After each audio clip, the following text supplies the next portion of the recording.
Hello students, welcome back to my channel सेरिश institute. So आज की इस वीडियो में हम बिज़नेस ऑर्गेनाइजेशन एंड मैनेजमेंट के दो टॉपिक्स पढ़ने वाले हैं।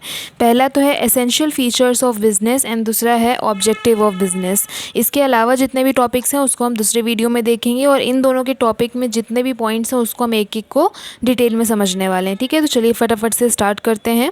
तो जैसे कि मैंने आप लोग को पिछले वीडियो में बिज़नेस के बारे में बताया था, अगर आप लोग ने वीडियोस नहीं देखे तो जाकर देख लीजिएगा। मैंने बिज़नेस ऑर्गेनाइजेशन एंड मैनेजमेंट के एक प्लेलिस्ट लगा दिया है अपने चैनल पे, उसमें सारे वीडियोस आप लोग को मिल जाएंगे। ठीक है, तो लाइन वाइज आप लोग सारे देखेंगे तो आप लोग को आगे के सारे टॉपिक भी समझ में आ जाएंगे आराम से। तो जैसे कि मैंने बिज़नेस के बारे में आप लोग को लास्ट वीडियो में बताया था, वही यहाँ पे सेम चीज़ लिखी हुई है। You have learn that business refers to the human activities engaged in production or exchange of want satisfying goods and services carried with the intention of earning profit. Now let us study the important characteristics of business. तो business एक तरह की human activity होती है। Human एक इंसान जो है बिज़नेस को चलाता है। बिज़नेस से हमें एक तरह से जो हमारे आसपास के लोग होते हैं वो उनको सेटिस्फाई करना, जैसे कस्टमर्स हो गए, और सर्विस प्रोवाइड करना, इस तरह की चीज़ें जो हैं बिज़नेस में आती हैं। और दूसरा उसका मोटिव, इसका बिज़नेस का इंटेंशन होता है अर्निंग। ठीक है, प्रॉफिट कमाना, earning profit. So now let us study the important characteristics of business. अब हम बिज़नेस के इंपॉर्टेंट कैरेक्टरिस्टिक्स के बारे में पढ़ेंगे। तो सबसे पहला आता है dealing in goods and services. So business deals with goods and services. The goods may be consumers goods such as sweets, bread, clothes, shoes etcetera. इस तरह की सारी चीज़ें जो हैं, मतलब किसी भी तरीके का बिजनेस हो सकता है वो। ठीक है, चाहे मिठाई की दुकानों, मतलब आप छोटा सा कुछ शॉप शुरू करो या बड़ी सी कंपनी शुरू करो, that is called a business. So they may be producers goods such as machinery, equipment etcetera. तो प्रोड्यूसर्स गुड्स जैसे कि मशीनरी इक्विपमेंट्स हो गए जिनकी हेल्प से सामान बन रहा है या पैक हो रहा है, तो उसके हेल्प से फिर वह उसके आगे का प्रोसेस होना, दुकानों तक जाना, कस्टमर्स तक पहुंचना।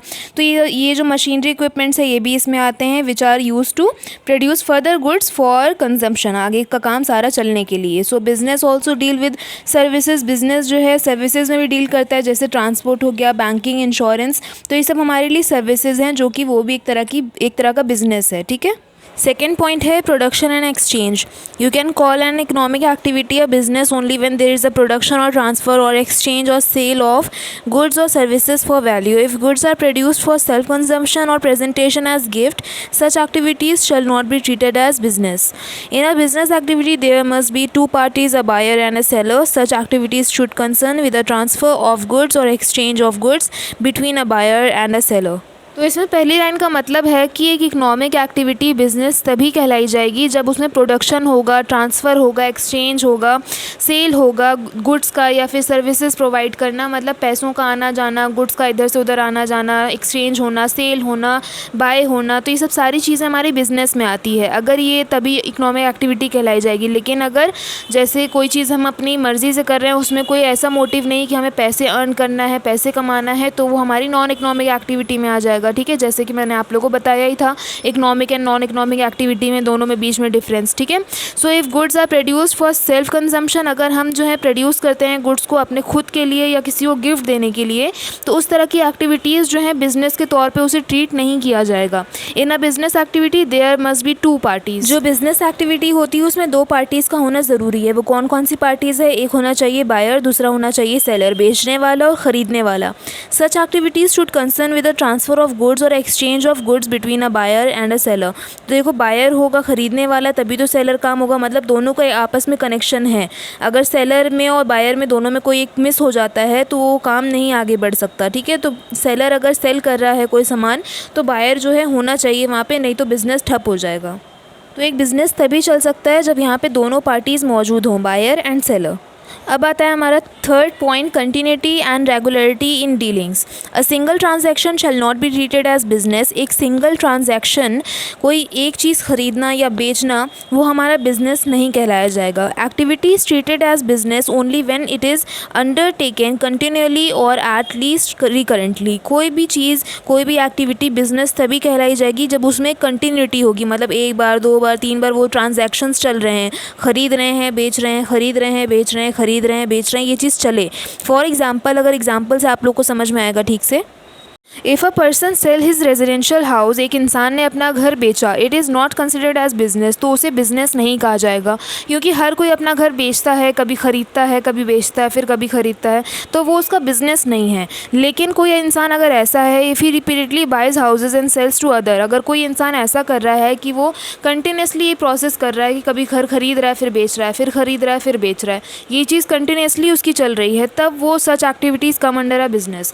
तो इस तरह की एक्टिविटीज़ फिर बिजनेस में आ जाएंगे कि वो कुछ उसका टारगेट है, पैसे कमाने का टारगेट है, तभी वो घर एक बार खरीदता है, फिर बेचता है, फिर खरीद रहा है, फिर बेच रहा है। ठीक है, इसके बाद नेक्स्ट पॉइंट आता है हमारा प्रॉफिट मोटिव। तो earning profit is a primary motive of business. हमारा बिजनेस का प्राइमरी मोटिव होता है प्रॉफिट अर्न करना, पैसे कमाना, प्रॉफिट होना बिजनेस में। This is not to undermine the importance of the element of survive in business activity. In fact a business will flourish only when it is able to serve it customer to their satisfaction. तो एक business तभी आगे बढ़ सकता है जब वो अपने मतलब उसके अंदर इतना बूता हो कि अपने जो कस्टमर्स हैं जिससे वो जुड़े हुए हैं एक बिज़नेस से, उनको वो सेटिस्फाई कर सके, उनकी सारी बातों को समझ के उनकी सारी चीज़ों को पूरी कर सके। So profits are essential to enable a business to survive, to grow, expand and get recognition. तो एक बिज़नेस को जो है ज़िंदा रहने के लिए, सर्वाइव करने के लिए और बढ़ने के लिए, ग्रो होने के लिए प्रॉफिट की बहुत सख्त ज़रूरत होती है। अगर उसमें प्रॉफिट नहीं हो रहा है, अर्निंग नहीं हो रही है, तो बिज़नेस जो है बंद हो जाता है, ठप हो जाता है। अब आता है हमारा fifth point, elements of risk.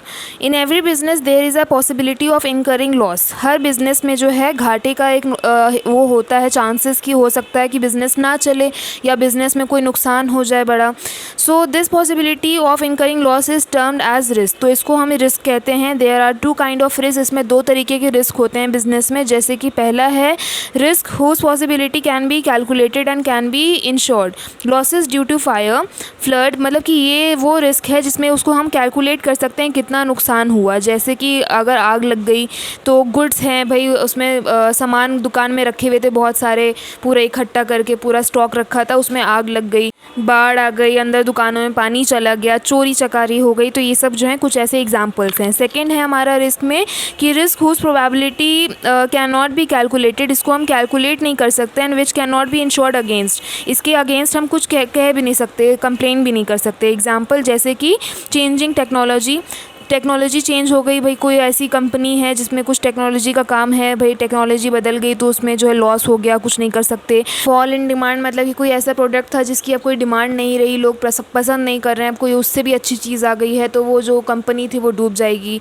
और चेंज इन फैशन है भाई, कोई अच्छा एक कंपनी चल रही थी कपड़ों की, अचानक से फैशन एकदम बदल गया, कंपनी जो है मैनेज नहीं कर पाई और वो कंपनी डूब जाएगी। Short supply of raw material का सप्लाई जो है कम पड़ गया, सप्लाई नहीं हो पा रहा, तो उस केस में भी नुकसान हो जाता है। तो ये कुछ ऐसे रिस्क हैं जिससे कंपनी या बिज़नेस जो है डूब सकता है हमारा। तो यहाँ तक था हमारा एसेंशियल फीचर्स ऑफ बिजनेस। अब हमारा शुरू होता है ऑब्जेक्टिव ऑफ बिजनेस। तो ये जो आप लोग को स्क्रीन पे डेफिनेशन दिख रही है, ये भी एक बिजनेस की ही डेफिनेशन है। सेम चीज़ इसमें भी बताई गई है कि बिजनेस का मेन मोटिव होता है प्राइमरी ऑब्जेक्टिव, कि बिजनेस में अर्न करना होता है हमें प्रॉफिट। ठीक है, तो उसी से रिलेटेड हम उसके पॉइंट्स अब पढ़ेंगे। तो बिजनेस ऑब्जेक्टिव्स में हमारे तीन चीज़ आती है, economic objectives, social objectives and human objectives. तो सबसे पहले आता है हमारा इकोनॉमिक ऑब्जेक्टिव। तो इसमें है पैसों से रिलेटेड, प्रॉफिट से रिलेटेड चीज़ है ये। ठीक है, the primary objective of business are economic. Some of the main economic objectives are, यहाँ पे 3 पॉइंट्स बताए हैं। अर्निंग ऑफ सेटिस्फैक्ट्री प्रॉफिट, इसमें हमारा मोटिव है कि भाई बिज़नेस को जो है सेटिस्फैक्ट्री प्रॉफिट हो सके। कहने का मतलब है कि इतना तो प्रॉफिट हो कि बिज़नेस जो है चल सके। Exploring new market and creation of more customers, जो मार्केट में क्या चल रहा है, कैसा फैशन है, क्या चीज़ आजकल आ रही है लेटेस्ट, तो उसके हिसाब से सारी चीज़ें लेकर चलना ताकि हमारे कस्टमर्स बने रहें बिज़नेस के साथ। थर्ड पॉइंट है growth and expansion of business operation, मतलब कि हमारा बिज़नेस में जब अपना सेटिस्फैक्ट्री प्रॉफिट होगा, हम अपना ठीक ठाक पैसे कमाएंगे, बिज़नेस चलेगा, तो अपना उसमें ग्रोथ भी हमारी होगी ही।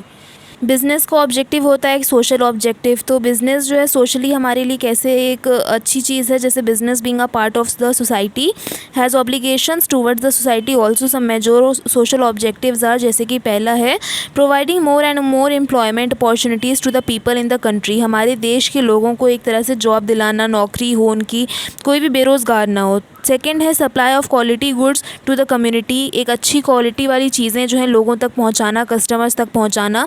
अवॉइडेंस ऑफ अनफेयर प्रैक्टिसेस, कोई भी ऐसी धोखाधड़ी वाली चीज़ें ना होना, तो ये एक तरह से सोशल ऑब्जेक्टिव में हमारे आता है। इसके बाद थर्ड आता है हमारा ह्यूमन ऑब्जेक्टिव। तो business activities generally carried out through the human objective of the business and may the take account of economic wellbeing and the employees social and psychological satisfaction of the employees as well as the development of human resources. तो business क्या, business कैसे चलता है? एक तो इंसान business चलाता है, बिजनेस का सारा इकोनॉमिक सारी चीज़ें संभाल के रखना, साथ ही साथ जो है एम्प्लॉयज़ हैं, सोशली और साइकोलॉजिकली सेटिस्फैक्शन मिलता है हमें बिज़नेस की मदद से, लोगों को जॉब मिलती है, ये सब सारी चीज़ें हमारी ह्यूमन ऑब्जेक्टिव में आती हैं। डेवलपमेंट होता है, ह्यूमन रिसोर्सेज की सारी चीज़ें सेटिस्फाइड होती हैं, पूरी होती हैं। तो चलिए फ्रेंड्स, आज की वीडियो में इतना ही। अगर आप लोग चैनल पे न्यू हैं तो फटाफट से चैनल के साथ जुड़ जाइए, चैनल को सब्सक्राइब कर लीजिए एंड उसी के बगल में बेल आइकन है, उसे ज़रूर से क्लिक कर लीजिएगा ताकि जब मैं वीडियोस बनाऊं तो आप तक जो है मेरी वीडियोस की नोटिफिकेशन पहुंच जाए। वीडियो पसंद आया तो प्लीज़ लाइक करिएगा, वीडियो को और बच्चों के साथ शेयर करिएगा ताकि उनकी भी हेल्प हो सके। मिलते हैं नेक्स्ट वीडियो में, तब तक के लिए stay safe, stay healthy and thanks for watching.